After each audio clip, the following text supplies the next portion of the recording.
XNDBनि हाराया भुटाननि जाम्बा जाम्बिफ्रा फेंफा बानायनो जावखांनायाव भुटाननि राजाया सोरखौबा जेलाव हरनो गोनां जादों। खोनानो मोननाय मथे XNDBफोरनि जायफोर बेमार सेमार जानानै न'आव लाबोनो हाया, बेबायदि जायफोर हाग्राबारियाव बेमार जानानै थैनाय, बिथांमोनखौ हाग्राबारियावनो फबनानै दोननो गोनां जायो माखासे नेम निथिजों।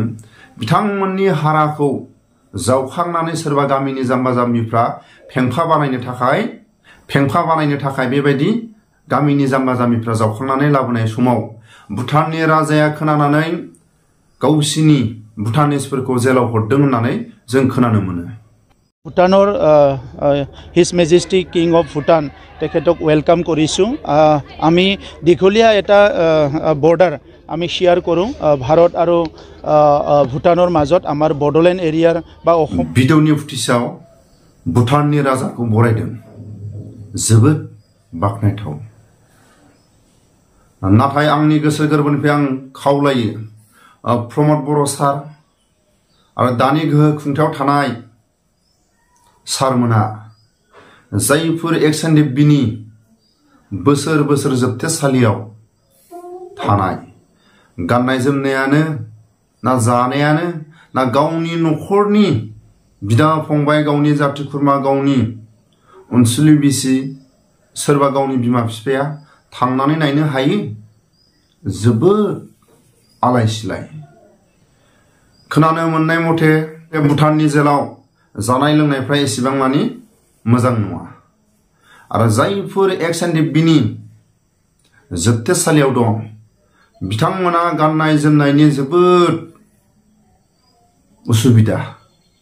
दिनैसिम सोरबा XNDBनि दैदेनगिरिफ्रा भुटाननि जेलाव थानाय बिथांमोननो गाननाय जोमनाय दिनैसिमबो हैनाय नुवाखै। बिनि थाखायनो आं खावलायो प्रमद बर' सारा भुटाननि राजानाव खावलायनो हागोन ना हायाखै?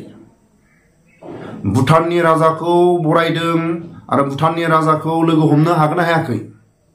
भुटाननि राजाखौ लोगो हमनो हादोंबा गबिन्द बसुमतारी, प्रमद बर', दानि गोहो खुंथायाव थानाय भुटानाव थानाय XNDBफ्रा मा दायनि थाखाय दिनैसिमबो जोबथेसालियाव दं?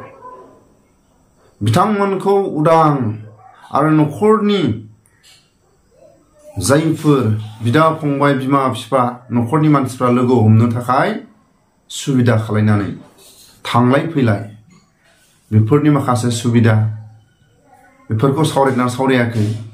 नङाबा बिथांमोनखौ भुटाननिफ्राय इन्डियासिम लाबोनाय बेफोरखौ सावरायना सावरायाखै।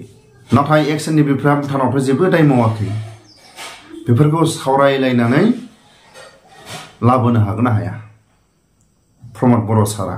आरो लोगोसे खोनानो मोननाय मथे भुटाननि जायफोर भुटानिस बिथांमोना XNDBफोरनि हाराखौ खोनानो मोननाय मथे जावखांलाबायनानै फेंफा बानायनो थाखाय भुटाननि राजाया जायफोर जावखांदों NDBनि जायफोर बेमार जानानै थैनाय, माबा मोनसे जानानै थैनाय, बेफोरनि हाराखौ फेंफा बानायनो थाखाय सोरबाया जावखांदोंमोन गामिनि माखासे जाम्बा जाम्बिफ्रा। बेबायदि समाव भुटाननि राजाया सोरखौबा जोबथेसालियाव हरदों होननानै जों खोनानो मोनो। जोंनि इन्डियानिफ्राय जों खोनायाखै, भुटाननिफ्रायसो जों खोनादों। गावसिनि भुटाननि मानसियानो मालाबा फोरमायो, बेबायदि फोरमायहरो। मालाबा सोरबाया गामिनि जाम्बा जाम्बिफ्रा फेंफा बानायनो थाखाय NDBनि हाराखौ जायफोर हाग्रा बंग्रा बेमार जानानै न'खरसिम लाबोनो हायाखै बिथांमोनखौ हाजोआवनो फबनानै दोननानै बिथांमोननि माखासे फबनाय जायगाखौ सिनखौ मोनथिनानै भुटानिसफ्रा जावखांनानै बिथांमोननि हाराखौ फेंफा बानायनो थाखाय मालाबा समाव जावखाङोबा XNDBफोरनि हाराया आलाय सिलाय जानो गोनां जादों। हारिनि थाखाय गावनि आंगो लोगोफ्रा गावनि बर' हारिनि नेम निथिजों बेमार सेमार जानानै थैनाय आगोमा बिथांमोननि देहा मोदोमखौ हाग्राबारियाव फबनो गोनां जायो। बिथांमोना दिनैसिमबो गावनि बिमा बिफाया गावनि फिसाखौ नैबे जायगायाव फबदों, नैबे जायगायाव गावनि आंगो लोगोफ्रा फबदों होननानै दिनैसिमबो दिन्थिहैनो हाया।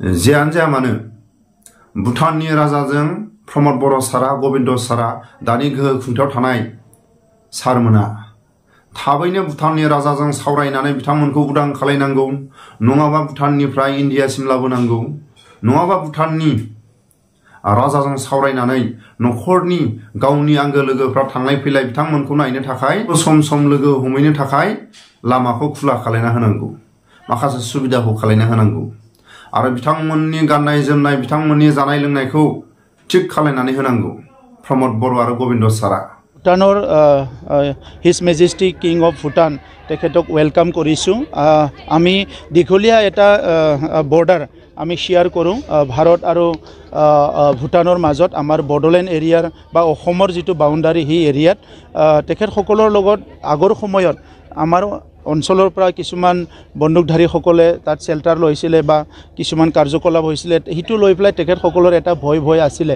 কিন্তু আমাৰ প্ৰধানমন্ত্ৰী নৰেন্দ্ৰ মোদী ডাঙৰীয়াৰ নেতৃত্বত গৃহমন্ত্ৰী অমিত শাহ ডাঙৰীয়াৰ নেতৃত্বত আৰু অসমৰ মুখ্যমন্ত্ৰী ডক্টৰ হিমন্ত বিশ্ব শৰ্মা ডাঙৰীয়াৰ নেতৃত্বত যেতিয়া আমাৰ অঞ্চলত স্থায়ী শান্তি আহিল NDB মূল খুঁটিলৈ আহিল তেতিয়া ভুটান ৰাজ্যখনে খুব ভাল পাইছে আৰু আমাৰ অঞ্চলৰ পৰা কোনো তেনেকুৱা এতিয়া আণ্ডাৰগ্ৰাউণ্ড বা বন্দুকধাৰী তেখেতসকলৰ টেৰিটৰীত নাই এই কথাটো তেখেতসকলে খুব ভাল পাইছে আৰু দৈনন্দিন ক্ষেত্ৰত ক'বলৈ গ'লে আমাৰ বহুত মানুহে ভুটান দুখীয়া মানুহবিলাক ভুটানত যায় কাম কৰি খায় ভুটানৰ কিছুমান বিজনেছ পাৰপাছত আমাৰ এৰিয়াবিলাকত আহে সো এই ইণ্টাৰনেশ্যনেল বৰ্ডাৰটো পিচ কৰি ৰাখাটো খুব দৰকাৰ আৰু হিটো আমি মেইনটেইন কৰিব পাৰিছোঁ ভাৰত চৰকাৰে অসম চৰকাৰে হিটো মেইনটেইন কৰিব পাৰিছে সেইকাৰণে মইতো ভাবোঁ যে বেলেগ বৰ্ডাৰতকৈ খুব ফেন্সিং নোহোৱা পিচফুল বৰ্ডাৰটো between Bhutan and India so সেইকাৰণে আজি হিজ মেজেষ্টিক কিং আহিছে আমি তেখেতক ৱেলকাম কৰিছোঁ আৰু তেখেতৰ ভিজিটটো যাতে সফল হয় ইয়াৰ কাৰণে আমি ঈশ্বৰৰ ওচৰত প্ৰাৰ্থনা কৰিছোঁ